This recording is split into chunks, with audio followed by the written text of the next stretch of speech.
আসসালামু আলাইকুম ওয়া রাহমাতুল্লাহ। ইন্নাল হামদালিল্লাহি ওয়াহদা ওয়াসসালাতু ওয়াসসালামু আলা রাসূলিল্লাহ ওয়া আলা আলিহি ওয়া সাহবিহি ওয়া মান ওয়ালা, আম্মা বা'দ। আউযু বিল্লাহি মিনাশ শাইতানির রাজীম। বিসমিল্লাহির রাহমানির রাহিম। ওয়াসারি'উ ইলা মাগফিরাতিন মির রাব্বিকুম আমানতু বিল্লাহ।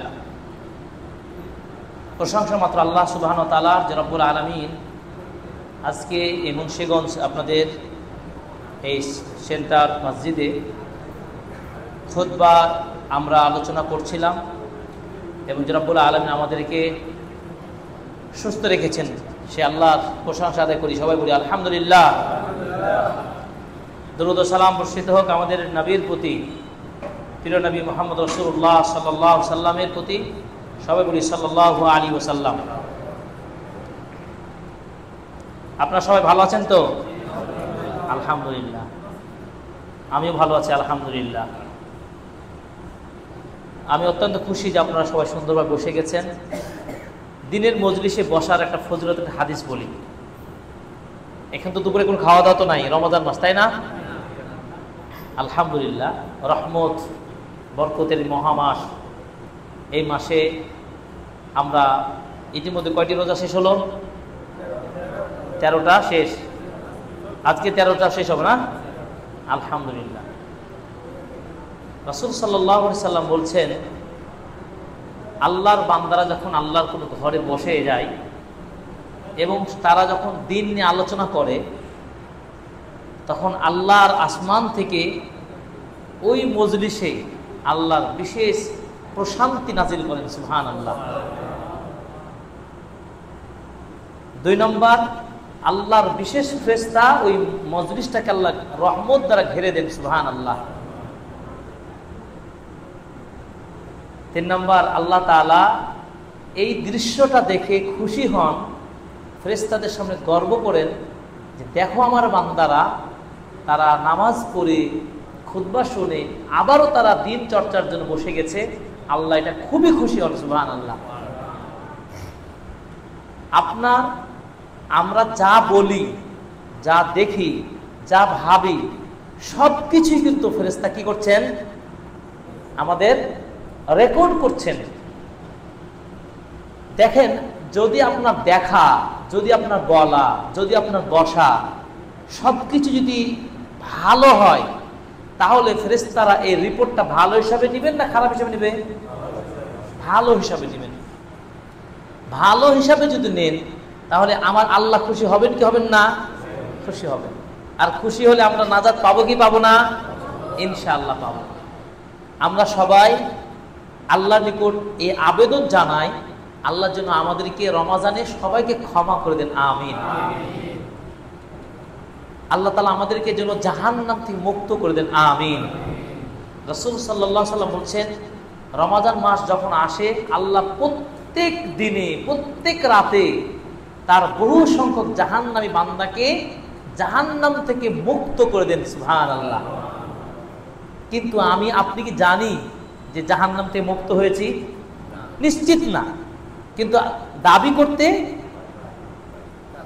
চাইতে পারি। অবশ্যই চাইব আল্লাহ তাআলা যেন আমাদেরকে জাহান্নাম থেকে মুক্ত করে দেন। আমিন। এই মুক্ত হতে 2টা কাজ করতে হবে। কয়টা কাজ? 1, আল্লাহর কাছে চাইতে হবে, আর 2, কাজ করতে হবে। কাজ না করলে কিন্তু লাভ নাই। যে কোনো ক্ষেত্রে আপনি একজন যদি ব্যবসায়ী হন, ব্যবসার যদি কাজ না করেন, ঘরে বসে থেকে ব্যবসা চলবে? আপনি চাকরি করেন, যেই চাকরি করেন সেই চাকরির ডিউটি, দায়িত্ব যদি পালন না করেন, খাতায় শুধু নাম থাকলে আপনাকে কি চাকরিতে রাখবে? আপনাকে কি মাসিক বেতন দেবে? দেবে না। আপনি আপনার জমিদার, জমি আছে, ফসলে যে আপনি জন্য খেতে খামারে কাজ করলেন না, ওই জমি থেকে ফল আসবে? আসবে না। তার মানে আপনি যেই কাজটাই করতে চান, যেখানেই সফল হতে চান, কাজ করতে হবে। ঠিক আল্লাহর কাছে প্রিয় বান্দা হতে হলে, আল্লাহর প্রস্তুতকৃত জান্নাত পেতে হলে, আল্লাহর যে অর্ডারগুলো করেছেন সেগুলোকে আমার মানতে হবে। হবে কি হবে না? এই জন্য আল্লাহ তাআলা বলেছেন কি, ওয়াল আসরি ইন্নাল ইনসানা লাফি খুসরিন। আল্লাহ সময়ের কসম করে বললেন। কসম কেন খায় জানেন? আমরা কসম খাই না, কোনো জিনিসকে দৃঢ়তার সাথে বোঝাতে হলে কসম করতে হয়। তা আল্লাহ তাআলা শপথ করেছেন, এক এক সময় এক এক ভাবে কসম করেছেন। রাতের কসম, দিনের কসম, সূর্যের কসম, চাঁদের, আসরের কসম করে বললেন পৃথিবীর সব মানুষ ধ্বংসপ্রাপ্ত, কিন্তু 3 শ্রেণীর মানুষ ধ্বংস হবে না, ক্ষতিগ্রস্ত হবে না, এরা মুক্তি পাবে। কারা? তিনি বললেন ইল্লাল্লাযীনা আমানু ওয়া আমিলুস সালিহাতি ওয়া তাওয়াসাউ বিল হাক্কি ওয়া তাওয়াসাউ বিস সাবর। এই আয়াতে 4টা কথা বলা হলো। এক হল ঈমানদার হতে হবে, 2 নাম্বার সৎ আমল করতে হবে, 3 নাম্বার হক নিজে জানতে হবে, মানুষকে হকের দাওয়াত দিতে হবে, 4 নাম্বার বিপদে আনুগত্যে সর্বক্ষেত্রে নিজে সবর করবেন, অন্যকে সবরের নসিহত করবেন। এই এক সূরাটা এতটা গুরুত্বপূর্ণ, ইমাম শাফিঈ রাহিমাহুল্লাহ, বিখ্যাত ইমাম, 150 হিজরিতে জন্মগ্রহণ নিয়েছেন যিনি, তিনি বলেছেন যদি উম্মার উপরে আল্লাহ তাআলা শুধুমাত্র এই সূরাটি নাজিল করতেন তাহলে যথেষ্ট হতো মানুষের জীবন চলার জন্য, মুক্তি পাওয়ার জন্য। সুবহানাল্লাহ। তাহলে এই সূরার মধ্যে আছেটা কি? ইমাম মুহাম্মদ বিন আব্দুল ওয়াহ্হাব রাহিমাহুল্লাহ, বিশাল বড় একজন ইমাম, তিনি বলেছেন মানুষকে 4টা বিষয়ে জ্ঞান অর্জন করতে হবে আগে। কয়টা বিষয়ে? 4টা বিষয়ে জ্ঞান অর্জন করতে হবে, 4টা মাসআলা জানতে হবে আগে। প্রথমে হলো জ্ঞান অর্জন করবেন। প্রথমে কি করবেন? এরপরে জ্ঞান অর্জন করে আপনি আমল করবেন, মানে যেটা আপনি বাস্তবায়ন করবেন ওই বিষয়ে জানবেন না। কে? কৃষি কাজ করবেন, তো কৃষি চাষাবাদ কিভাবে করতে আগে জেনে নেবেন না? আপনি একটা কোম্পানিতে কাজ করবেন, কোম্পানির নিয়ম কানুন জেনে নেবেন না? তারপর কাজ শুরু করবেন। তাহলে ওই বিষয়ে আগে জ্ঞান অর্জন করতে হবে। আল ইলমু ক্বাবলাল কাউলি ওয়াল আমালি, কথা ও কাজের আগে জ্ঞান অর্জন, 1 নম্বর। 2 নম্বর কি? ওই যে জ্ঞান অর্জন করলেন, যে বিষয়ে দক্ষ হলেন আপনি, যে আমলটা জানলেন, যে মাসআলাটা শিখলেন, সে অনুযায়ী কি করবেন? আমল করা শুরু করবেন। এরপরে আপনি যেটা নিজে আমল করলেন এটা শুধু ঘরে বসে থাকলে হবে, দাওয়াত দিতে হবে। আজকে যে প্রায় 50-60 জন 70 জন আপনারা বসে গেছেন, আমার কাছে কিছু শিখবেন। এখন এই শিখে নিজে জানলেন আগে, এরপর কি করলেন? নিজে আমল করবেন। এরপর আপনি আপনার ভাই ব্রাদার বাজারে ঘাটে আপনি মানুষকে দাওয়াতি কাজ করবেন, তাই না? এই দাওয়াতটা দিবেন। 4র্থ মাসআলাটা কি হলো? এই দাওয়াত দিতে গিয়ে, জ্ঞান অর্জন করতে গিয়ে, আমল করতে গিয়ে, দাওয়াত দিতে গিয়ে যে কোনো ক্ষেত্রে কষ্ট যদি পান আপনি, কষ্ট আসবে না? জান্নাত কেমনি পাবেন? এমনিতেই তো জান্নাত পাবেন না, সুখ তেমনি মিলবে না। কষ্ট করলে কষ্ট মিলে, সুখ মিলবে। একটু বাধা আসতে পারে, কষ্ট লাগতে পারে, কেউ বকা দিবে, কেউ মন্দ কথা বলবে, এটা আপনার কি করতে হবে? সবর করতে হবে। কি করতে হবে? সবর করতে হবে। রমাদান কিন্তু সবরের মাস। রমজানে সবর না, অন্য মাসে 3 বেলার 1 বেলা যদি খাবার না পায় ছটপটি লেগে যায় না? এই যে দুপুরে যদি খাবার না পান তাহলে বাসায় কি মাথা ঠিক থাকবে? কিন্তু এখন কিছু হচ্ছে, এটা কে? আল্লাহ তাআলা আমাদের এই শক্তি দেয়নি? রমাদান আমাদের সেই প্রশিক্ষণ দিয়েছেন, রমাদানে তোমরা 30 দিন আমার জন্য সিয়াম রেখেছো, সবর করার শিখছো, আগামী দিনও তোমাদের সবর শিখতে হবে। এজন্য কয়টা মাসআলা বললাম আমি? কে বলতে পারবে আমার সাথে? যে বলতে পারবে তাকে পুরস্কার দেবো আমি। জি, আপনি দাঁড়ান, একটু জোরে জোরে বলেন। এই ফ্যানটা অফ করে দেন ইমাম সাহেব, একটু কষ্ট করে বলেন। 4টা কাজ আগে শিখতে হবে। চারটা মাসআলা জানতে হবে বললাম, সে কি কি? আমল করতে হবে, দাওয়াত দিতে হবে। কে পারবে? যে আপনি দাঁড়ান। আচ্ছা জি, এই ফ্যানটা একটু অফ করে দেন একটু। 1 নম্বর আমল করতে হবে, জ্ঞান অর্জন করতে হবে, 3 নম্বর দাওয়াত দিতে হবে, মাশাআল্লাহ 4 নম্বর সবর করতে হবে।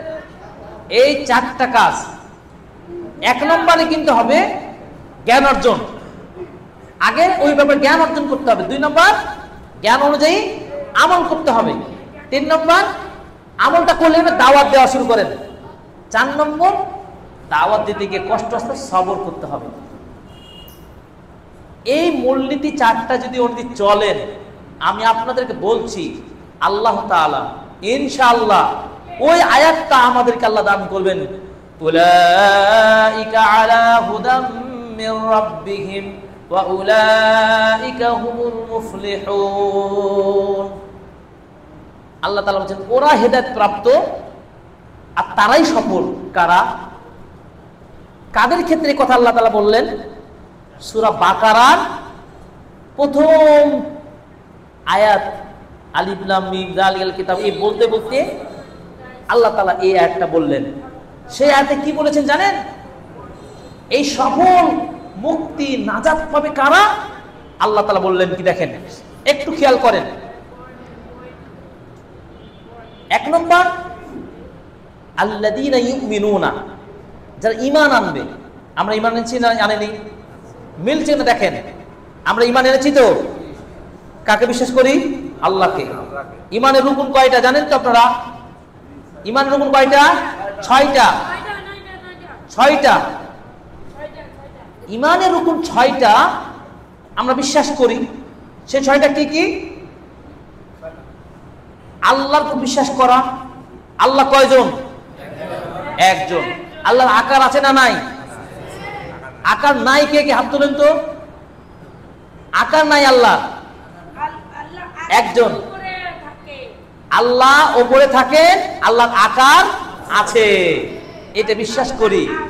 কিন্তু আচ্ছা ওকে থামিয়ে দেন।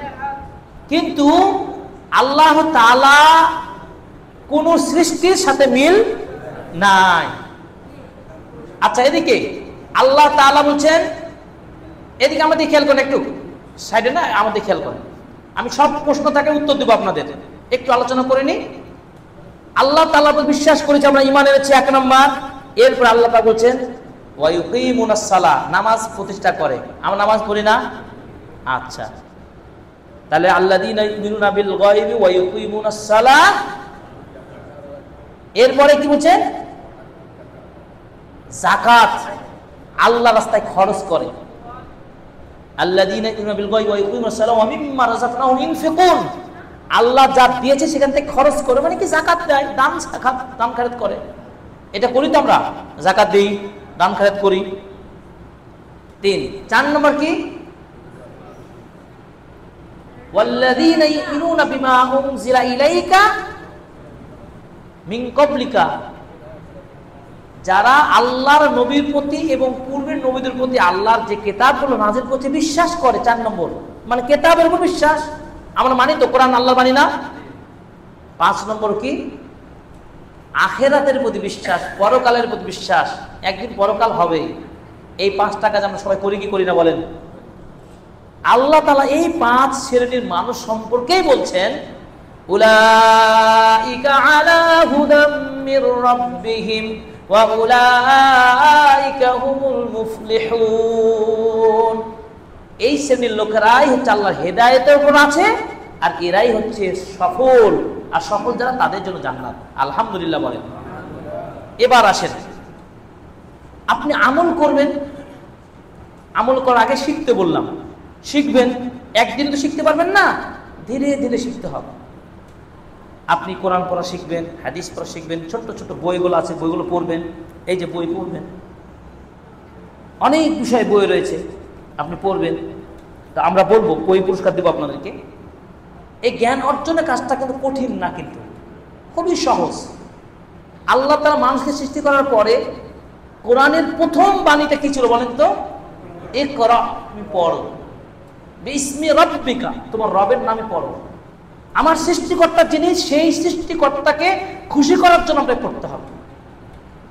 যারা জ্ঞান অর্জন করবে তাদের মর্যাদা শুনেন একটু হাদিস।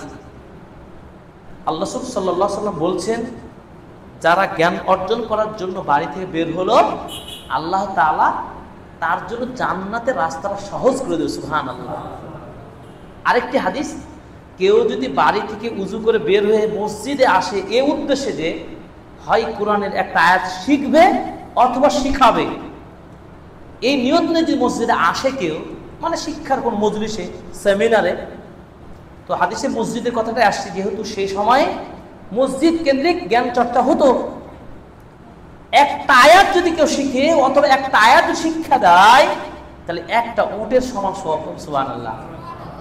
দুটো আয়াত যদি পড়েন, তিনটা আয়াত যদি পড়েন, যত আয়াত পড়বেন তত আপনি মর্যাদা পাবেন। সুবহানাল্লাহ।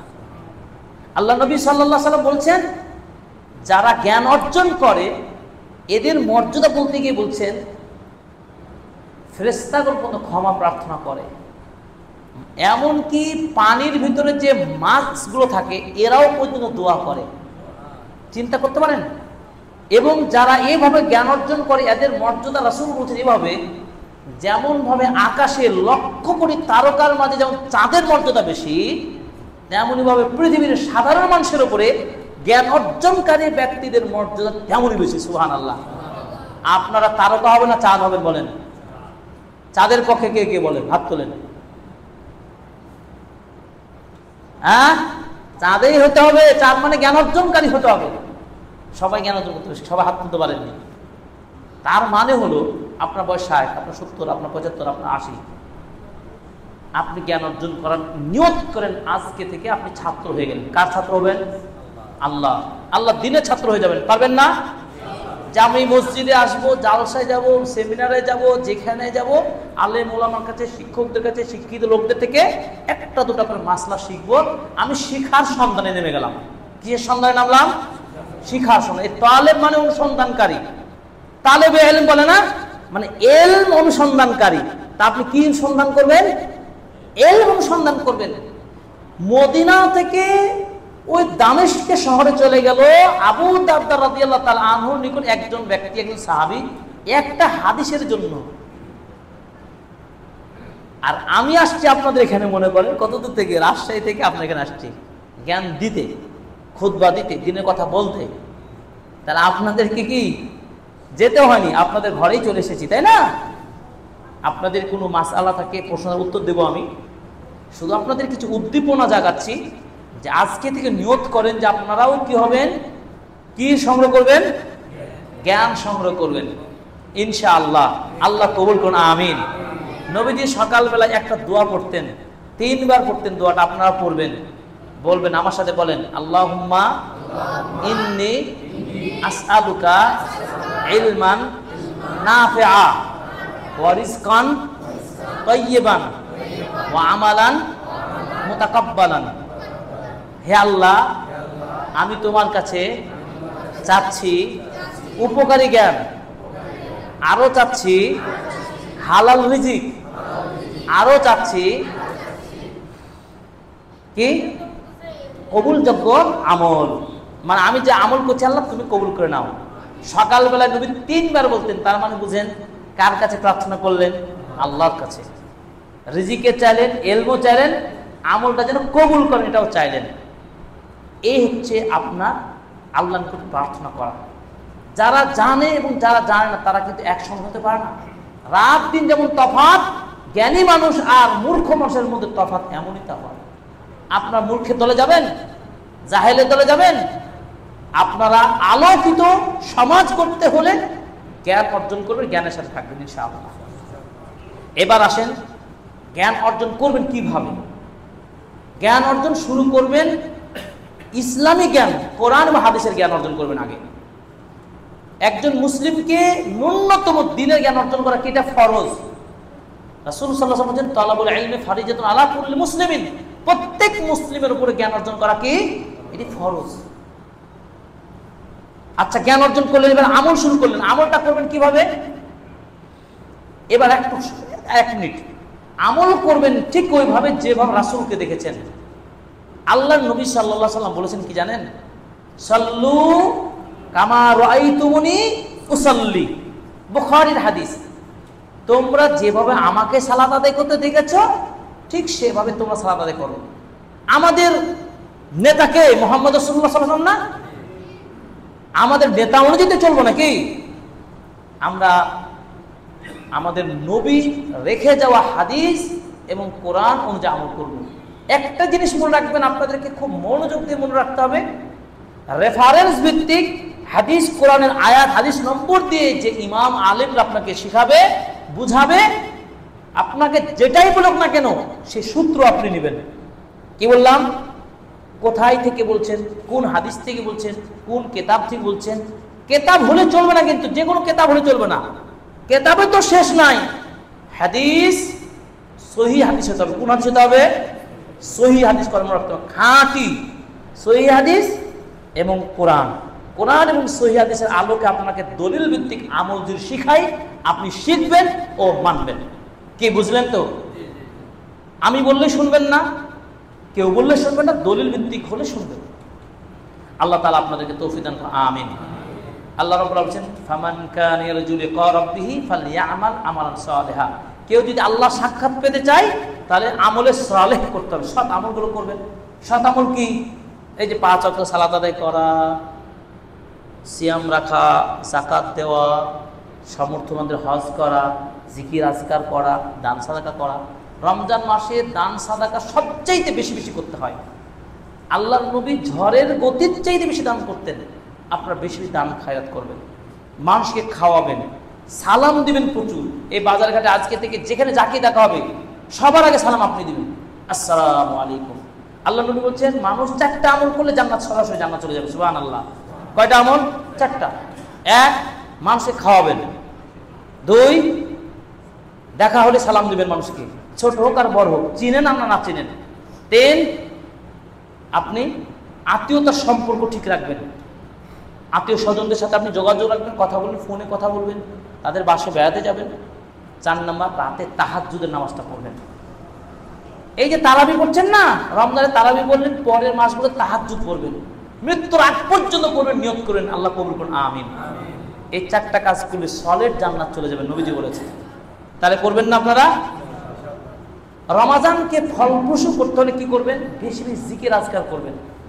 কেউ যদি অভাবেই থাকেন, অভাব দূর হয়ে যাবে, আপনি সকাল সন্ধ্যায় জিকির আজকারগুলো করবেন আর কোরআন তেলাওয়াত বেশি বেশি করবেন। কি বললাম? কোরআন তেলাওয়াত করেন, 5 ওয়াক্ত নামাজ পড়েন, সকাল সন্ধ্যা জিকির আজকারগুলো আপনি পাঠ করতে থাকেন। সকালে 100 বার সুবহানাল্লাহ ওয়া বিহামদিহি পড়েন, 100 বার আস্তাগফিরুল্লাহ ওয়া আতুবু ইলাইহি পড়েন। আবার সকালে পড়েন, বিকালে পড়েন, একইভাবে সকালে আয়াতুল কুরসি পড়েন, বিকালে আয়াতুল কুরসি পড়েন। সাইয়্যিদুল ইস্তিগফার সকালে পড়েন, সন্ধ্যা পড়েন। পুরো এই জিকির আজকারগুলো করলে আল্লাহ আপনার রিজিক বারাকা দেবেন ইনশাআল্লাহ। জ্ঞান অর্জন করার জন্য রাসূল সাল্লাল্লাহু আলাইহি সাল্লামের তিনি যেভাবে শিক্ষা দিয়েছেন, সাহাবারা যেভাবে শিখেছেন সেভাবে শিখতে হবে। যদি রাসূল সাল্লাল্লাহু আলাইহি সাল্লামের সুন্নাহ ভিত্তিক না হয় আপনার আমলটা, কারণ মডেল কি? নবীজি না? নবীজি মানুষ ছিলেন না ফেরেশতা ছিলেন? নূরের তৈরি না মাটির তৈরি? নূরের তৈরি অনেকে বলে, তিনি মাটির তৈরি। তার বাবার নাম আব্দুল্লাহ, মায়ের নাম কি? আমিনা। আমার বাপের নাম যা একজন আছে, আমার মা আছে, আপনার আছে, বাবা আছে, আমরা সব মাটির মানুষ না? এই মাটি থেকে আসি, মাটিতে আমরা ফিরে যাব। অনেকে বলে নবীজি নূরের তৈরি। কত ভুল শিক্ষা দেখেন। আমাদের প্রিয় নবী সাল্লাল্লাহু আলাইহি সাল্লাম মদিনায়, তার শহর দেখেন, মদিনাতে আমলগুলো দেখেন। মক্কা মদিনা যদি যান, কেউ গেছেন মক্কা মদিনা? আপনারা কেউ কে কে গেছেন? হাত তুলেন তো একটু। মাশাআল্লাহ, মাশাআল্লাহ। মক্কা মদিনার আমল দেখে কত খুশি হননি আপনারা? কি সুন্দরভাবে মানুষের মেহমানদারি, কিভাবে সালাত আদায়, তাদের কি ভ্রাতৃত্ব দেখেন না? মসজিদে নববীতে বড় বড় আলেমরা দাস দিয়ে থাকেন, সব বিদেশিরা, সব ছাত্ররা বসে থাকেন। আমি মদিনা বিশ্ববিদ্যালয়ে পড়েছি, 4 বছর থেকেছি, ওখানে দাসে বসেছি, শিক্ষকদের কাছে গেছি। আল্লাহু আকবার। আপনারা এই মসজিদটাকে আপনারা আরো আবাদ করেন, দাওয়াত দেন, মসজিদ পরিপূর্ণ মুসল্লি আপনারা আরো গড়ে তোলেন এবং আপনারা একটা লাইব্রেরি করে তোলেন। কি করবেন, একটা মসজিদ, একটা বড় লাইব্রেরি করেন। রমাদান মাসে আপনারা টাকা পয়সা দিয়ে সাদাকা করেন, যেন বই পড়ে আপনারা শিখতে পারেন, আপনার ছেলে মেয়েদের শিখতে পারেন। এই জন্য রমাজানে আপনার ইমাম সাহেবের উদ্যোগে আপনারা একটা লাইব্রেরি করেন, কোরআন হাদিস তাফসির সব বইগুলো থাকবে, আপনার সামনে পড়ে জ্ঞান অর্জন করবেন ইনশাআল্লাহ। শিখবেন তো ইনশাআল্লাহ? জ্ঞানের কোনো মরণ নাই। আপনি মরে যাবেন, সাদকা জারিয়া আপনার থেকে যাবে। আল্লাহ তাআলা কবুল করুন, আমিন। আপনাদের এবার এই পর্যায়ে কারো প্রশ্ন থাকলে করতে পারেন। তারাবি সম্পর্কে প্রশ্ন জায়গা যায় তো সিরিজ আছে, এখন মুক্তি প্রশ্ন করতেছে সবাই, 8 টাকা তারাবি যারা করে তারা মুসলমান, সবাই কয় না। আচ্ছা, একজন ভাই প্রশ্ন করেছেন যে কোন কোন জায়গায় কোন কোন আলেমরা বলে থাকেন যে 8 টাকা তারাবির সালাত যারা পড়ে তারা মুসলমান কি মুসলমান না? উত্তরে বলে তারা মুসলমান নয়। আচ্ছা, যারা 20 রাকাত পড়ে তাদেরকে কি আমরা কোনোদিন বা কেউ কোনো যার বিবেক আছে কোন আলেম কোনোদিন বলেছেন যারা 20 রাকাত পড়ে তারা কি মুসলমান নাকি মুসলমান নয়? কোনোদিন এই প্রশ্নটা করেছে? কোনোদিন শুনেছেন? কোনোদিন কেউ কোনো আলেম কোনোদিন এই প্রশ্ন করে নাই যে তারা মুসলিম মুসলিম না। আপনি আপনার আমল আপনি করেন, আমরা আমাদের মতো করছি। আপনার কাছে যেটা সঠিক মনে হয় সেটা আপনি করেন, আমার মুসল্লি আমরা যেটা সঠিক মনে করছি সেটা করছি। মুসলিম আর অমুসলিমের সাথে এখানে এই নফল ইবাদত নিয়ে মুসলিম থাকা না থাকার কোনো প্রশ্নই আসতে পারে না। জাহালাত, মূর্খতা ছাড়া কিছুই নয়। রাসূল সাল্লাল্লাহু আলাইহি সাল্লাম রাতের সালাতগুলো, তাহাজ্জুদের সালাত, তারাবির সালাত একই সালাত, এগুলো রাসূল রাতের নামাজগুলো পড়তেন। নফল নামাজ এগুলো অতিরিক্ত নামাজ 2 রাকাত 2 রাকাত 2 রাকাত করে আপনি যতটুকু পারেন পড়তে পারবেন। কি বললাম? 2 করে পড়তে পারবেন। আপনাকে বলছি না 5 পড়েন, বলছি না 7 পড়েন, বলছি না আপনি 18 পড়েন। যতটুকু সামর্থ্য থাকবে দেহে কুলাবে পড়তে থাকবেন। এবার নবীজি সাল্লাল্লাহু আলাইহি সাল্লাম, এটা তার জেনারেলি বক্তব্য, তার আমল, কিন্তু তিনি পার্সোনালি ভাবে কোন আমলটা করতেন? আয়েশা রাদিয়াল্লাহু তাআলা আনহা হাদিস বর্ণনা করছেন, তিনি 11 রাকাত বেতুর সহ নামাজ পড়তেন। তা আমার নবীজির আমল নিব না আপনার আমল নিব? আমি নবীজির সমান করতে পারলে তো হয়, কম করছি চেষ্টা করব তার মতো, তার চেয়ে বেশি করে করাটা কেমন হবে বুঝেন? আমি নিষেধ করছি না, কিন্তু দেখেন আমার নবীজির হাদিস তো সুস্পষ্ট, বুখারীর হাদিস। তা আপনি 2 দিকে 8 রাকাত পড়তেই তো আপনার অবস্থা খারাপ। আর 8 রাকাত পড়বেন ধীর স্থির। নামাজ কিন্তু তাড়াহুড়া জিনিস না, নামাজ খুব ধীর স্থির ভাবে পড়তে হয়। যারা 20 রাকাত পড়ছেন তাদের মসজিদে নামাজ পড়ে দেখবেন অনেকেই, আমি সবাইকে বলছি না, অনেকেই ধীর স্থির ভাবে পড়ে, মাশাআল্লাহ, তারা তেলাওয়াত সুন্দর করে পড়েন, রুকু সিজদা ঠিক মতো করেন। আবার অনেক মসজিদে দেখবেন যারা কাফের বলছে, যারা নন মুসলিম বলছে, দেখবেন তেলাওয়াতটা ঠিক থাকলেও রুকু সিজদা ঠিক মতো করে না। তাহলে এটা নামাজ হবে? আল্লাহ তাআলা বলেছেন ওয়াস্তাঈনু বিস-সাবরি ওয়াস-সালাহ। নবীজি এভাবে সালাত আদায় করেছেন। নবীজি সালাত আদায় করেছেন কি? ধীরে ধীরে, স্থিরতার সাথে, বিশুদ্ধভাবে। অতএব তাদের কথা ভুল, আল্লাহ তাদেরকে সঠিকটা বোঝার শক্তি দান করুন, আমিন। আর কার কোনো প্রশ্ন? একজন বলেছেন ইয়া সালামু আলাইকা ইয়া হাবিবাল্লাহ, ইয়া সালাম নাকি ইয়া হাবিবি, এই কথাগুলো বলতে অনেককে ভালো লাগে। কেউ কেউ বলছেন যে যদি ইয়া নবী সালামু আলাইকা, ইয়া হাবিবি সালামু আলাইকা, এই দুরূদগুলো পাঠ করতে তাকে নাকি ভালো লাগে, মনটা যেন ঠান্ডা হয়ে যায়। তাই আমি ছাড়তে পারছি না। এই কথাটা কি ঠিক? এদিকে খেয়াল করেন, এই কথা ঠিক কিনা একটা মূলনীতি মনে রাখেন সবাই।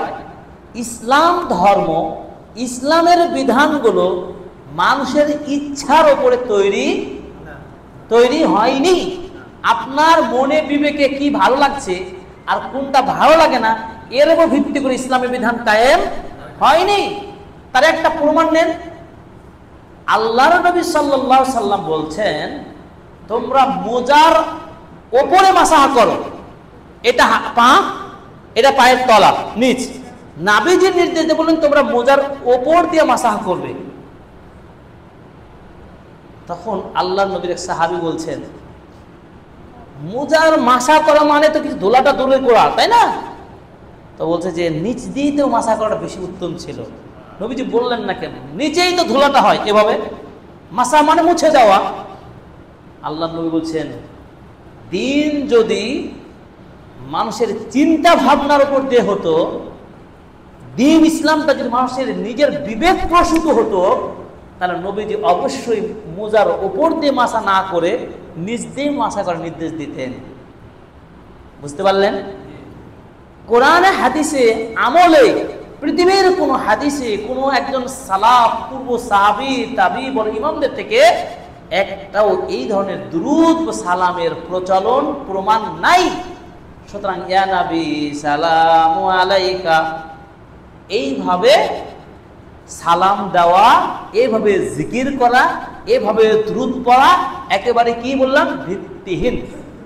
আপনার বিবেক ভালো লাগলে ইসলাম মানবে না। ইসলামের বিধানগুলো ইসলামের মানদণ্ডেই রাখতে হবে। নবীজিকে সালাম দিবেন কিভাবে, এই সালাম দেওয়ার কিন্তু আদব আছে। এই ঘরে বসে থেকে আপনি সালাম দিলে হবে না। আপনি ঘরে বসে থেকে দুরূদ পাঠ করবেন। কি বললাম? দুরূদ পাঠ করবেন। আর যারা মদিনায় জিয়ারতে যাবেন, সরাসরি রাসূলের কবর মাকবারা কবর যারা জিয়ারত করবেন, তারা বলবেন আসসালামু আলাইকুম ইয়া রাসূলুল্লাহ। বোঝা গেল? সরাসরি সালাম। আমি গোরস্থানে যাইনি, এখান থেকে কবর জিয়ারত করি, যদি আমার মা বাবার কবর জিয়ারত হবে? হবে। আপনাকে গোরস্থানে যেতে হবে, পাশে যেতে হবে, এরপর আপনি বলবেন আসসালামু আলাইকুম আহলাদ দিয়ার মিনাল মুমিনিনা ওয়াল মুসলিমিন, তাই তো বলবেন। আর তাহলে বোঝা গেল আপনি এখান থেকে সালাম দেওয়া যায় না। আবার ভ্রান্ত ধারণা কি, কেউ হজ উমরা করতে গেলে তাকে বলে যে আমার নামে সালামটা পৌঁছে দিয়েন। হাজার মানুষ দেখতে পেয়েছি মক্কা মদিনাতে। এটাও সালাম বহনের জিনিস না, যে মৃত মানুষের সালাম কেউ কারোর পক্ষে পৌঁছে দিতে পারে। কারণ নবীজি তো মারা গেছেন, আবু বকর মারা গেছেন, রাদিয়াল্লাহু তাআলা আনহু মারা গেছেন, তাদের সালাম কিভাবে পৌঁছে দিবেন? আপনি কবর জিয়ারত করতে যাবেন, আপনাকে আমি বলতে পারি যে আপনি আমার পক্ষ থেকে এই কবরবাসীকে সালাম দেন, হবে? বরঞ্চ কথাটা হলো যে আপনি দোয়া করবেন, ভাই মক্কা মদিনা যাচ্ছেন, আমার জন্য দোয়া করবেন। তাহলে বোঝা গেল সালাম দেওয়ার মূলনীতি কি শিখালাম? সরাসরি গিয়ে সালাম, যেখানে কবর সেখানে সালাম দিবেন। আর আমাদের উপরে করণীয় কি, পৃথিবীর যে প্রান্তে থাকেন, যেখানে থাকেন, দুরূদ পাঠ করবেন। আল্লাহ নবী বলছেন, কেউ যদি একবার আমার প্রতি দুরূদ পাঠ করে, আল্লাহ তার প্রতি 10 বার রহমত নাযিল করে। সুবহানাল্লাহ। 10টা গুনাহ মিটিয়ে দেন, সুবহানাল্লাহ। 10টা নেকি দান করেন, সুবহানাল্লাহ। সংক্ষিপ্ত দুরূদ, আপনি বড় দুরূদ পারবেন না, ছোট্ট দুরূদ পড়েন, সাল্লাল্লাহু আলাইহি ওয়াসাল্লাম, আল্লাহুম্মা সাল্লি ওয়া সাল্লিম আলান নবী, এভাবে পড়েন, এভাবে পড়তে পারবেন।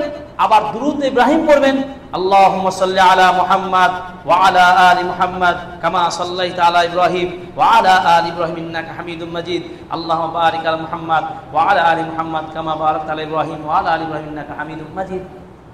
তাহলে ওইভাবে পড়াটা ভুল। আপনাকে সালাম, আপনি দুরূদ ও সালাম পড়বেন এভাবে, যেভাবে হাদিসে আছে, যেভাবে প্রমাণ রয়েছে। আল্লাহ তাআলা আমাদেরকে সঠিকটা বোঝার তৌফিক দান করুন, আমিন। নবীজি সাল্লাল্লাহু আলাইহি সাল্লামের নাম শুনে কেউ যদি দুরূদ না পড়ে, আল্লাহর নবী বলেছেন তার জন্য কি বলেছেন, ধ্বংস হোক। একদিন খুতবার মেম্বারে নবীজি উঠে 3 বার আমিন বলেছেন, মনে আছে? 3 বার আমিন বললেন। সাহাবীগণ জিজ্ঞেস করলেন, ইয়া রাসূলুল্লাহ আমিন বললেন কেন? তিনি বললেন, প্রথম ধাপে যখন উঠলাম তখন জিবরিল আমিন আমাকে বললেন যে ওই ব্যক্তির ধ্বংস, ওই ব্যক্তির নাক ধুলাই ধূসরিত হোক যে ব্যক্তি রমাজান মাস পেল কিন্তু নিজেকে ক্ষমা প্রাপ্ত করতে পারলো না, সেই ব্যক্তি ধ্বংস। তাহলে কি আমরা ধ্বংস হতে চাই? আল্লাহ আমাদের ক্ষমা করুন, আমিন। 2 নম্বরে আমিন বললেন নবীজি, তিনি বললেন যে যে ব্যক্তি আমার নাম শুনলো, মুহাম্মদ সাল্লাল্লাহু আলাইহি সাল্লামের নাম বলছে, সাল্লাল্লাহু আলাইহি সাল্লাম বলছেন আমি, আপনারাও বলবেন। রাসূল সাল্লাল্লাহু আলাইহি সাল্লামের নাম যখন বলা হবে, এই নাম শুনে কেউ যদি দুরূদ না পড়ে, তারও নাকটা কি হোক, ধুলাই ধূসরিত হোক। নবীজি তখন বলে আমিন, আল্লাহ কবুল করুন। তাহলে কি আমরা কি সেটা হব? আমরা ধ্বংস হতে চাই? দুরূদ পড়বো, একবার দুরূদ পড়লে তো নাকি 3 নম্বরে নবীজি বললেন, কেউ যদি তার বাবা মা অথবা কোন একজনকে পেল জীবিত অবস্থায়, তাদের সন্তুষ্ট করে ক্ষমা প্রাপ্ত হতে পারলো না, বাবা মাকে খুশি করাতে পারলো না, তার মতো হতভাগা কেউ নাই। আপনি কি হতভাগা হবেন? আপনার বাবা মা খুশি করবেন না? তাহলে আমরা দুরূদ পড়ব নবীর প্রতি এভাবে, যেভাবে হাদিসে কোরআনে এসেছে। আমরা বেশি বেশি জুমার দিন বেশি দুরূদ পড়তে হয়। ইমাম ইবনে কাইয়িম রাহিমাহুল্লাহ বলছেন, কোন বান্দা যদি নবীর প্রতি বেশি দুরূদ পাঠ করে, আল্লাহ তার জিহ্বাটাকে সহজ করে দেন, সাল্লাল্লাহু আলাইহি ওয়াসাল্লাম। এভাবে ছোট্ট দুরূদ পড়বেন, আল্লাহুম্মা সাল্লি ওয়া সাল্লিম আলান নবী, বলেন তো আলান নবী, ছোট্ট। আর যখন সময় থাকবে বড়টাই পড়বেন। আর কারো প্রশ্ন? আল্লাহ তাআলা আমাদের সঠিক বোঝার দান করে। আমিন। যাকাতুল ফিতরা কখন আদায় করবেন, কিভাবে আদায় করবেন, কতটুকু আদায় করবেন, তাই তো? যাকাতুল ফিতরা এটা হলো স্পেশালি আল্লাহ রোজাদার সায়েমদের জন্য আল্লাহ তাআলা রমাদান মাসে যে ফরজ করেছেন। ফরজ রাসূলুল্লাহ সাল্লাল্লাহু আলাইহি ওয়াসাল্লাম যাকাতুল ফিতরে আলাল মুসলিম। আল্লাহ মুসলিমদের উপরে, মুসলমানদের উপরে, ছোট হোক বড় হোক, রমাদান মাসে তাদের উপরে কি করতে হবে? এই যাকাতুল ফিতর বা সাদাকাতুল ফিতর দুটাই বলা হয়। এটি আদায় করা কি ফরজ, বাধ্যতামূলকভাবে আদায় করতেই হবে। এমনকি ঈদের আগের দিনও যদি সন্তান জন্মগ্রহণ করে, তার নামও সাদকা দিতে হবে। এটা ইসলাম। আপনি যদি বলেন না ছোট বাচ্চা দিব, তা হবে না, কিন্তু এটাই ইসলাম। তো যাকাতুল ফিতর বা সাদাকাতুল ফিতর এটি আদায় করবেন কবে? ঈদের নামাজের আগেই আদায় করতে হবে। কি বললাম? ঈদের নামাজের আগেই আদায় করে বন্টন করতে হবে। এটা কেন? রাসূল বলছেন কেন আদায় করতে হয় এটা? তু'মাতুল লিল মাসাকিন, মিসকিনদের এটা খাদ্য স্বরূপ। কি বললাম? মিসকিন, মিসকিন মানে অভাবীদের খাদ্যের জন্য দেওয়া হয়। আর তুহরাতুল লিস সায়েম, রোজাদারদের পবিত্র করার জন্য।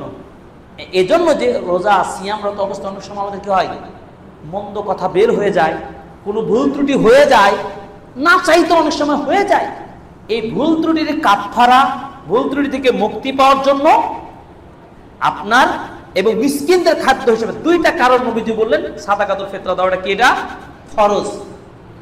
কখন দিব আমরা বললাম? ঈদের নামাজের আগেই দিবেন। প্রচলিত সমাজে ভুল আছে, ঈদের নামাজের জমা করে অনেকে, বেশিরভাগই করে নামাজের আগেই, কিন্তু বন্টন করে কয়েকদিন ব্যাপী বন্টন করে, চলবে না। এই জন্য সর্বোচ্চ আদায়ের শুরুটা হবে ঈদের 2-1 দিন আগে। কয়দিন আগে? 2-1 দিন আগে শুরু করবেন। ইন্ডিং টাইম হলো কখন? নামাজ, ঈদের নামাজ শুরুর আগে। এর মধ্যেই পেয়ে আদায় করে আপনি বন্টন করতে চেষ্টা করবেন আশেপাশে গরিব অসহায়দের মধ্যে। এরপরে যদি কিছু থেকে যায়, হয়তো বন্টন করার সুযোগ পাননি, অথবা কোনো প্রতিষ্ঠানে আপনার দেওয়ার দরকার, আপনি তার নামে আদায় করে একটা হিসাব রেখে দিবেন। হয়তো তার বহনযোগ্যের ব্যাপার আছে, হয়তো যোগাযোগের ব্যাপার আছে, নিয়ে যাবে। কিন্তু আপনি যে দায়িত্বশীল, আপনি আদায় করে দিয়েছেন এবং আপনি সেটা পৌঁছে দেওয়ার ব্যবস্থাও করবেন। সর্বোচ্চ উত্তম পন্থা হলো আপনি ঈদের নামাজের আগেই আদায় করে আপনি নামাজের আগেই বন্টন করে দেবেন।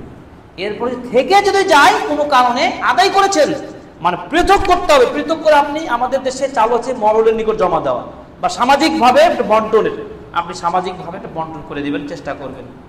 এই গেল 2 নম্বর কথা। 3 নম্বর কথা, কতটুকু আপনি দিবেন এবং সেটা কি দিয়ে দিবেন? টাকা দিয়ে দিবেন নাকি খাদ্যদ্রব্য দিয়ে দিবেন? এটা নিয়ে আমাদের সমাজে বহু মতভেদ রয়েছে, কিন্তু আমরা তো স্পষ্ট বুঝি। আমরা কি বুঝি? স্পষ্ট বুঝি। ঝামেলা আমরা করতে চাই না। আমাদের দলিল একটাই, মানে একটাই মূল, কোরআন এবং হাদিস।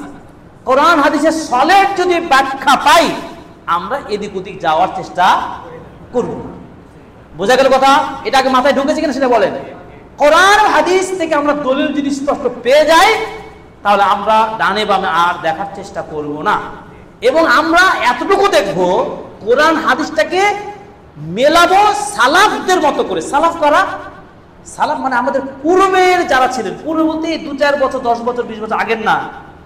ওই আমাদের নবী, আমাদের সাহাবী, আমাদের তাবেঈ, তাবেঈন, বড় বড় ইমামরা যে কালার করেছেন, তাদের আমল দেখব। তারা কোরআন হাদিস থেকে কি বুঝেছেন? আমাদের চাইতে কোরআন হাদিস তারাই বেশি বুঝবেন, স্বাভাবিক। কারণ সাহাবীরা কাকে দেখেছেন? নবীজিকে দেখেছেন। সাহাবীদেরকে দেখেছেন, তাবিঈরা দেখেছেন, তাবিঈদেরকে তাবিঈরা দেখেছেন, মানে সিরিয়ালে দেখেছেন, তাই না? তাই আমলটা আমরা দেখবো এভাবে। এবার আসেন তারা কোন আমলটা করতেন। নবীজি সাল্লাল্লাহু আলাইহি সাল্লাম যাকাতুল ফিতর বা সাদাকাতুল ফিতর তিনি এক সা করে দিতেন। কত বললাম? এক সা, আরবিতে এক সা আদায় করতেন খাদ্যদ্রব্য। হয় সেটা ভুট্টা, হতে পারে জব, হতে পারে খেজুর, হতে পারে কিশমিশ, হতে পারে পনির। এই জিনিসগুলো হাদিসে এসেছে। কি বললাম? তার মানে প্রধানতম খাদ্য যেগুলো আপনার ওই দেশে খেজুর দিবে, যাদের গম দিবে, যাদের চাউল দিবে, যাদের মানে আরো যেগুলো আছে সেগুলো দিবে। এই ক্ষেত্রে একটা কথা মনে রাখতে হবে, অনেকে মনে করে যে না চাউল দেবো না, গমই দেব। আমাদের দেশের প্রচলন প্রধান খাবার কি? চাউল দিবেন, গম দিবেন কেন? দেওয়া যাবে না এটা বলছি না, কিন্তু ওইটার দাম কম তুলনামূলক ভাবে। অনেকে চালাকি করে। তো এটা না, আপনি আল্লাহ দান করার ক্ষেত্রে ভালোটা দিবেন। এবং নবীজির যে উদ্দেশ্যটা, যে ফিতরা আদায় কেন, কোন উদ্দেশ্য দিতেন, এই উদ্দেশ্যটা বুঝতে হবে। খাদ্য দ্রব্যগুলো দিয়ে আদায় করবেন এবং সেটা আপনি মিসকিনদের মধ্যে দিয়ে দিবেন, মিসকিন যাতে করে খাবার অভাবে যেন না থাকে। এর মূল কথা। এক সা সমান কত? 2.5 কেজির নিচে না। অনেকে অর্ধ সা দেয়, মানে অর্ধেক দেয়।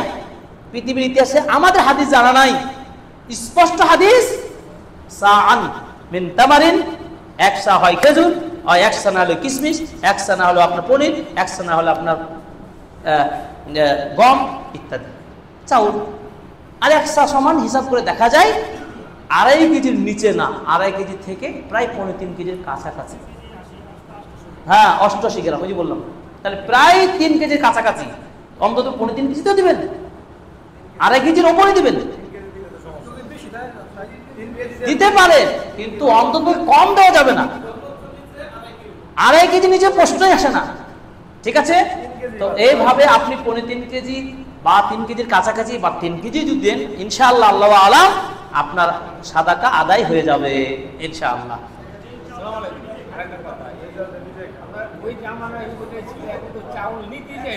হ্যাঁ, প্রশ্ন হলো যে চাউল নিতে চাই না, করবো কি? হ্যাঁ, অনেকে বলছে সত্য কথা যে চাউল নিতে চায়, টাকা নিতে চাই।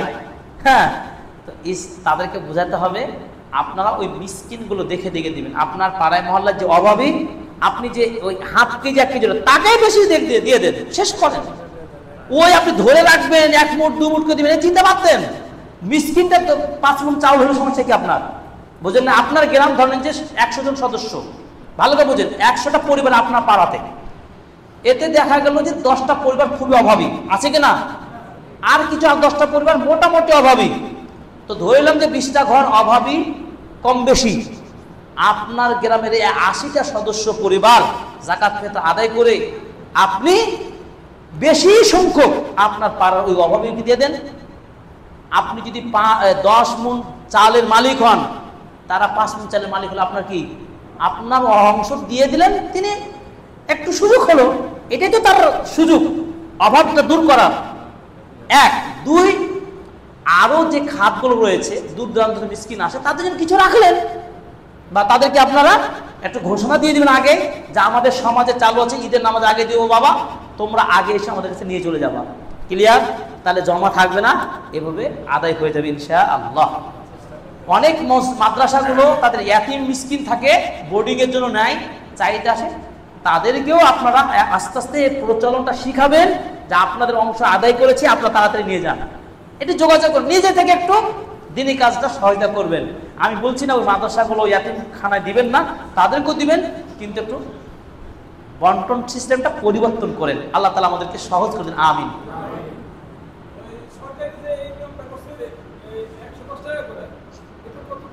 ওই যে ফতোয়া দিচ্ছি ওর উপরে থাকেন। কে কি বললো, যে আজকে খুতবা দিলাম, কে বললো, কোথায় থেকে বললো, আমার ওইটা বিষয় না, আমার কোরআন এবং হাদিস আমার নিয়ম, এর উপরে থাকবেন ইনশাআল্লাহ। হ্যাঁ, নামাজের শেষ বৈঠক কি? নামাজের বৈঠক তো 2 রকম হয়। একটা হচ্ছে 4 রাকাতের ক্ষেত্রে 2 বার শেষ বৈঠক। গুড। শেষ বৈঠকে আপনি কি করবেন? তাশাহুদের আত্তাহিয়াত, এটা 1 নম্বর পড়বেন। 2 নম্বর দুরুদ ইব্রাহিম পড়বেন। 3 নম্বর মাসুরা, দোয়া মাসুরাটা পড়বেন। এভাবে মাসুরার পরে আল্লাহ মিন্নি জালামতু, যেটা এটা বলার পরে আরো অন্যান্য হাদিসের দোয়াগুলো আপনি পড়তে পারবেন। কিসের দোয়া? হাদিসের দোয়া, যেমন আল্লাহ মিন আউযু বিকা মিনাল কাবরি ওয়া আউযু মিন আযাবি জাহান্নাম। এইভাবে হাদিসের আরো আল্লাহুম্মা আইন্নী আলা যিকরিকা ওয়া শুকরিকা ওয়া হুসনি ইবাদাতিক। ও জামাতের সাথে একই কথা, জামাতের সাথে প্রথম মৌলিক 3টাতে পড়বেন। এরপর ইমাম সাহেব সালাম না ফেরা পর্যন্ত আপনি যদি সুযোগ পান, ফাঁকা বসে থাকেন, আপনি অন্যান্য মাসলাগুলো পড়তে পারবেন। ওটাই একই কথা। একাকি পড়লে তো পড়বেনই, জামাতের সাথেও যদি সময় পান, ইমাম সাহেব সালাম ফিরায়নি আর আপনার প্রথম 3টা দোয়া পড়া হয়ে গেছে, আপনি কি করবেন? অন্যান্য দোয়াগুলো হাদিসে পড়তে পারবেন।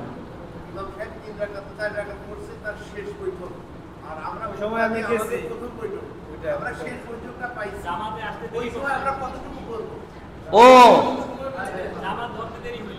আচ্ছা আচ্ছা, শুনুন, প্রশ্ন বুঝতে না পারলে তো সঠিক দেওয়া যায় না। ওইটা ঠিক আছে ওই পর্যন্ত। এবার আসেন, আপনার প্রশ্নটা হলো যে যদি জামাত চলাকালীন অবস্থায় আপনি যদি ইমাম সাহেবের সাথে ফুল জামাত পাননি, আপনি এসে শেষ বৈঠক পেয়েছেন, 4 রাকাতের মধ্যে 3 রাকাত পেয়েছেন, বা আপনি হয়তো 4th রাকাত পেয়েছেন, এই অবস্থায় আপনি তাশাহুদের কয়টা দোয়া পড়বেন বা কিভাবে পড়বেন? একই কথা, একই সিস্টেম। আপনি যতটুকু সময় পাবেন সিরিয়ালি শুরু করবেন, আত্তাহিয়াতু, দুরুদ, মাসুরা, এভাবে যতটুকু পারবেন হাদিসে দোয়া পড়বেন। একই সিস্টেম। আল্লাহু আলাম সঠিক। এরপর কে যেন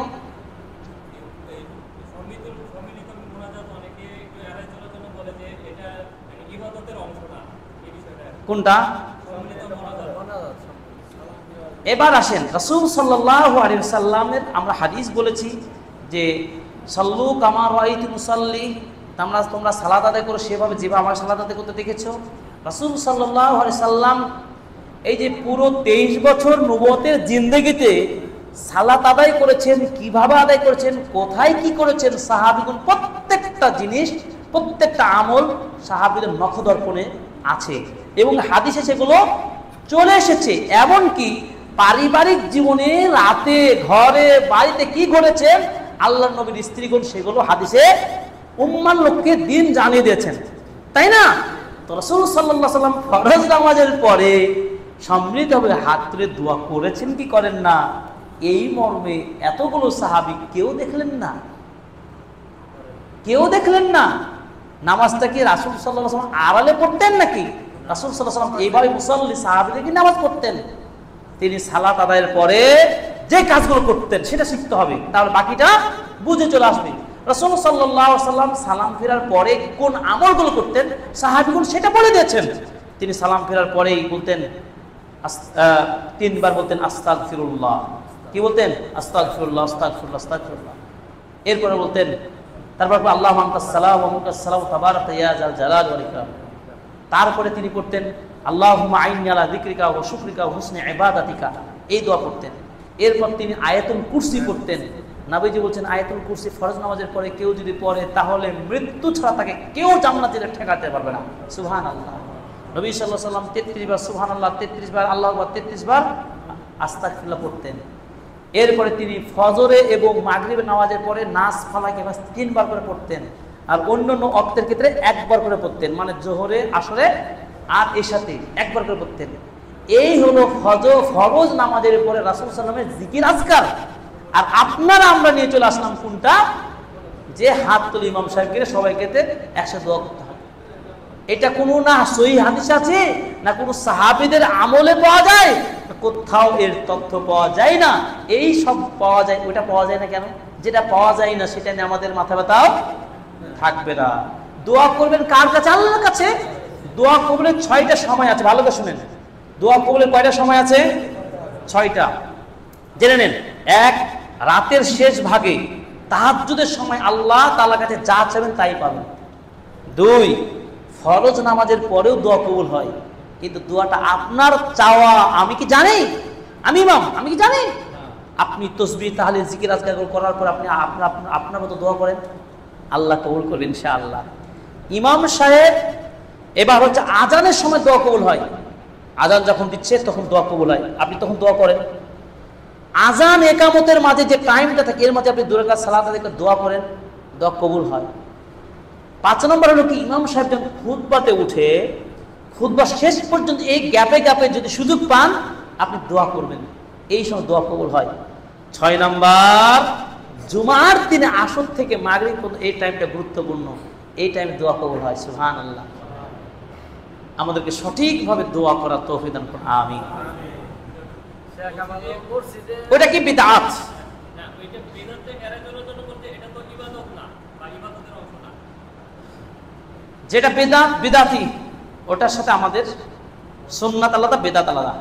যে যেই কৌশলে যেটাই করুক, সুন্নাত সাথে বেদাত মিলানো যাবে না। মসজিদে ইমাম সাহেবের সাথে আমিন বলার ব্যাপারটা, আসতে বলাতে জুড়ে আমিন বলা হাদিসটা শক্তিশালী, কিন্তু আমাদের সমাজে নাই, এলে আমরা নিষেধ করে বলবো। হ্যাঁ, আমিন আমিন বলবেন অবশ্যই। মসজিদে গুনগুন আওয়াজ করে গম গম গম আওয়াজ করবেন।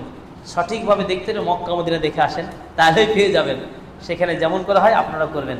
মক্কা মদিনায় নবী রাসূল এসেছেন, সেখানকার আমল আপনারা দেখেন, সেই অনুযায়ী করবেন। আওয়াজ করে করতে হবে, নীরবে নয়, আওয়াজ করতে হবে। এটাই সহিহ হাদিস, বিশুদ্ধ হাদিস। আল্লাহ তাআলা সঠিকটা আমল তৌফিক দান, আমিন। তবে অন্য কেউ যদি তার আমল করে, তার যুক্তি সেখানে তার মতো থাকতে পারে, কিন্তু আমরা বলবো হাদিসে যেটা পেয়েছি আপনি আওয়াজ করবেন ইনশাআল্লাহ। এবার জি,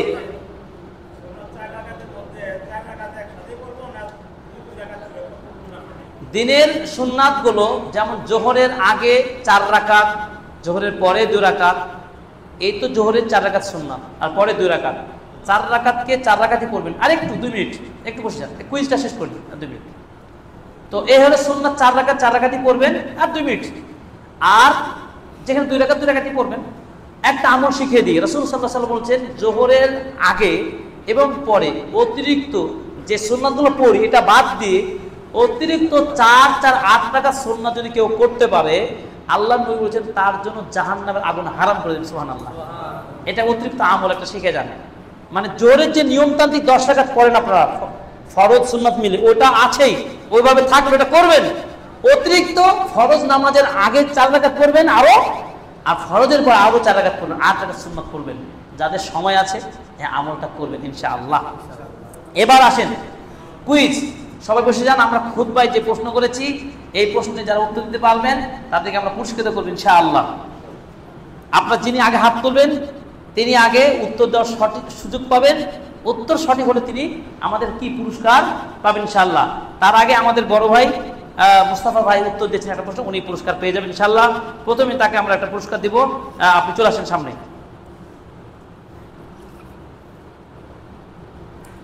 এই যে মাশাআল্লাহ, দিন সুরক্ষার 6টি মূলনীতি, আলহামদুলিল্লাহ, সুন্দর একটা বই ওনাকে আমরা হাদিয়া দিলাম, আলহামদুলিল্লাহ, পুরস্কার। এবার আসেন যিনি প্রশ্ন উত্তর সবাই চেষ্টা করবেন, হাত তুলবেন। আজকের খুতবার আলোচ্য বিষয় কি ছিল? জি, এদিকে এখানে চলে আসেন। দিনের উপর অবিচল থাকা। আরেকজন বলেন। আচ্ছা, আপনি এসেন। দিনের উপর অবিচল থাকা। আর কে? আপনি একবার দিয়েছেন। আর কে বলেন? ওখান থেকে বলেন। দিনের উপর অবিচল থাকার উপায়। উপায়, মাশাআল্লাহ, উত্তর ওটাই সঠিক।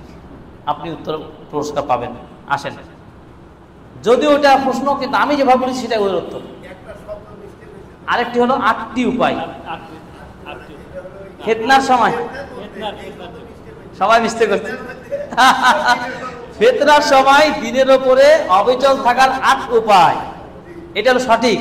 তো উনি কাছাকাছি বলতে পেরেছেন, এই জন্য আমরা ওনাকে পুরস্কার দেবো ইনশাআল্লাহ। আপনাকে ধন্যবাদ, আপনাকে একটা দিয়েছি এই জন্য। হ্যাঁ, এইটা ঈমান নবায়ন, চমৎকার, ঠিক আছে। আপনাদেরকে মাহরুম করুন, আর পরে উত্তর দেওয়ার চেষ্টা করেন ইনশাআল্লাহ, তাই না? আচ্ছা, এবার আসেন। ফিতনার সময় দিনের উপরে অবিচল থাকার 8টি উপায় বলেছি আমরা, তাই না? 4টি উপায় কে বলতে পারবেন?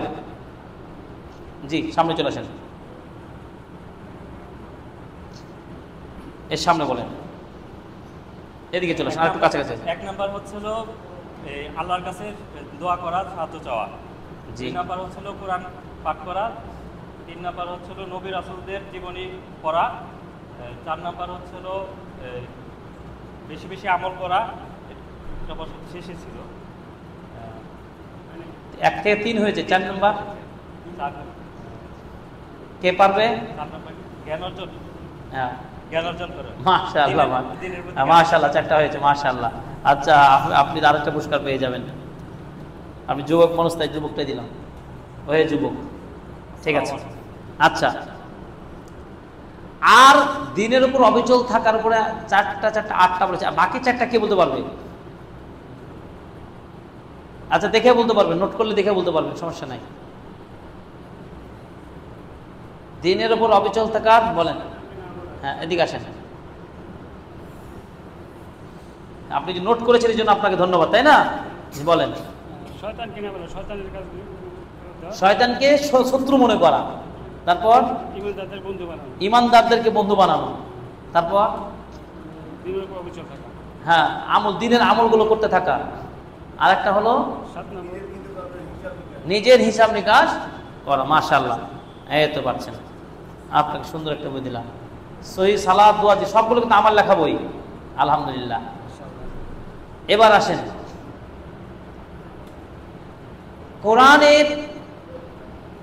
কোরআন পড়লে একটা হরফে 10 নাকি, তাই না? পবিত্র কোরআনে মোট কতটি হরফ আছে, বর্ণ আছে? কে পারবে? জি, আপনি আসেন, এদিকে চলে আসেন। কি নাম বলেন, এটা ক্যামেরার সামনে বলেন, এদিকে আসেন, আগে আসেন। তুষার। হ্যাঁ, তুষার, বলেন কোরআনে কতটি হরফ আছে? 3,26,071। 71 যুদ্ধ হয়নি বাংলাদেশে? আবার বলেন। 3,23,671। মাশাআল্লাহ। তাহলে একটা হরফ সমান কত নাকি? 3 কোটি। হ্যাঁ, একটা হরফ সমান একটা 10। তাহলে 10 কে 3,23,671 কে গুণ দিলে কত হবে? 3,23,6,710। 6,710। ঠিক আছে, ধন্যবাদ, মাশাআল্লাহ, খুব সুন্দর হয়েছে। আচ্ছা, আপনি যুবক মানুষ, সৎ সন্তান করতে হলে কিভাবে? বিয়ে শাদী করেছেন? যেন বিয়ে শাদী করবেন, সৎ সন্তান যেন হয়, ইনশাআল্লাহ। জাযাকাল্লাহ খায়র। কি ভালো লাগছেন আপনাদেরকে? আচ্ছা, এরপরের প্রশ্ন হলো যে আমরা যেটি বললাম, পরে বললাম, যেটা কয়টি মাসআলা বা বিধান জানা সবার আগে জরুরি? কি সামনে চলে আসেন।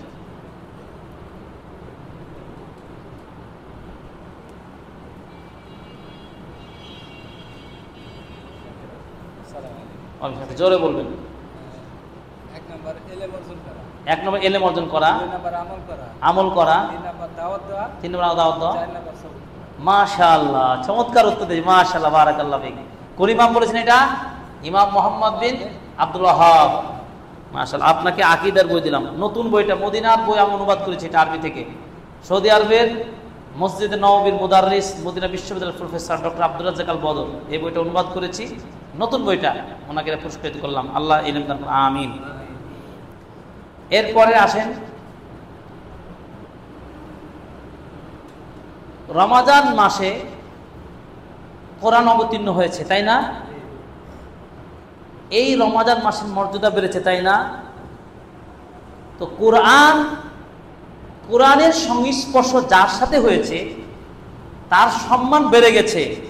এই বিষয় বলতে গিয়ে আমরা কয়টা পয়েন্ট বলেছি? 5টা।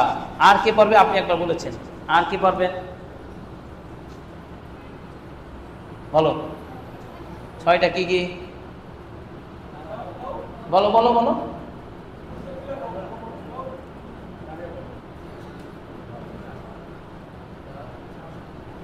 আচ্ছা, আপনারা পারবেন না কেউ?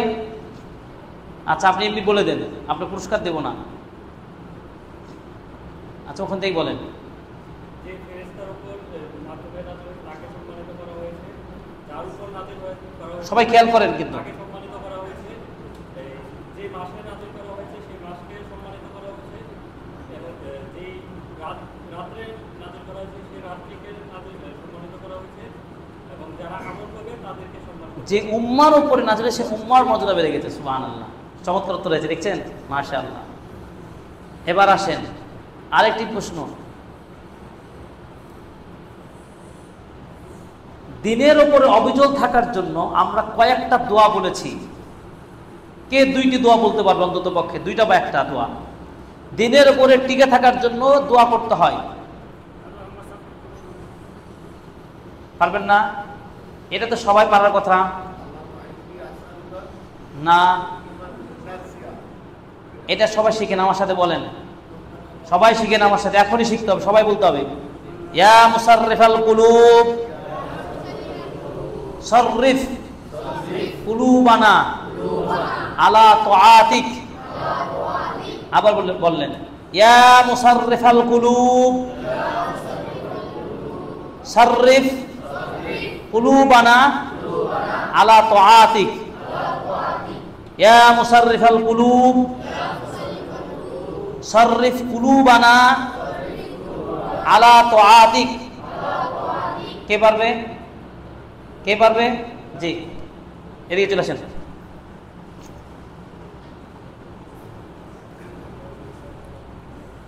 ইয়া মুসাররিফাল কুলুব সাব্বিত কুলুবানা আলা তাআতিক। মাশাআল্লাহ। ইয়া মুসাররিফাল কুলুব সাররিফ কুলুবানা আলা তাআতিক।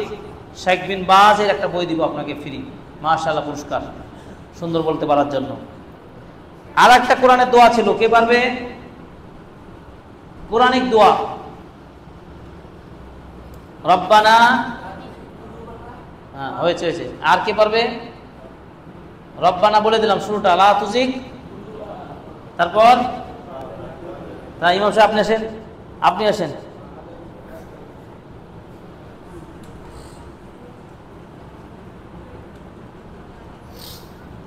ربنا لا تزغ قلوبنا بعد إذ هديتنا وهب لنا من لدنك رحمة إنك أنت الوهاب।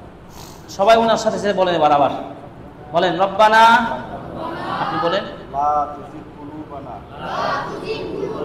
بعد إذ هديتنا وهب لنا من لدنك رحمة إنك أنت الوهاب। এই যে ইমাম সাহেবকে সবচেয়ে বড় বই দিলাম। ইমাম সাহেব মানহাজের বড় বই, চমৎকার। মসজিদ নববীর ইমামের বই এটা, মানহাজ। মাশাআল্লাহ, মসজিদ নববীর ইমাম।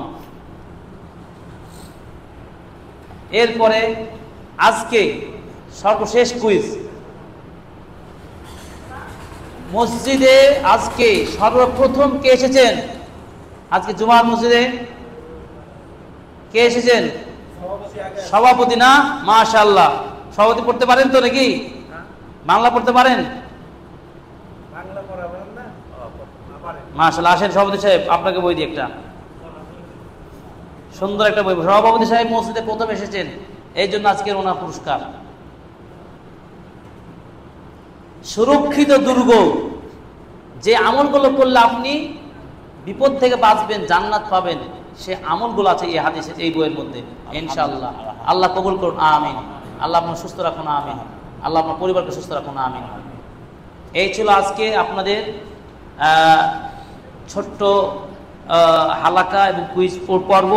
আল্লাহ তাআলা কবুল করুন। আপনাদেরকে পেয়ে খুবই খুশি হলাম, আপনারা দেখতে পাচ্ছেন। আচ্ছা, এটা একটু করেন তো, এই পুরোটাই এই নিয়ে নেন। তো আল্লাহ তাআলা আপনাদের এই হালাকাকে কবুল করুন, আমিন। আল্লাহ তাআলা আপনাদেরকে এলেমে আমলে কবুল করুন, আমিন। আল্লাহ তাআলার কাছে দোয়া করছি আপনাদের এই